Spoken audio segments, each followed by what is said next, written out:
তিনি ষষ্ঠ মুসলিম ছিলেন, 6 নম্বর মুসলমান।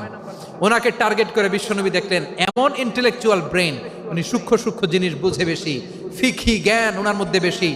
বিশ্বনবী ওনাকে কোরআনের জ্ঞান শিক্ষা দিতে লাগলেন। উনি বিশ্বনবী সবার কাছে, উনি ষষ্ঠ মুসলিম ছিলেন, 6 নম্বর মুসলমান।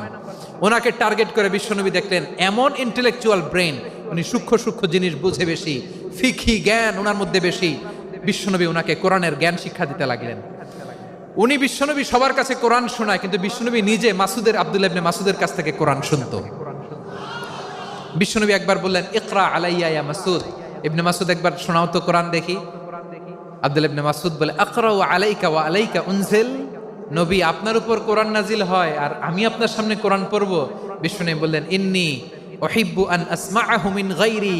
আমি নিজে পড়তে যেমনি ভালোবাসি, অন্যে পড়ুক আমি শুনবো, এটাও আমি ভালোবাসি। সূরা নিসা তিনি তেলাওয়াত করে শুনিয়েছেন।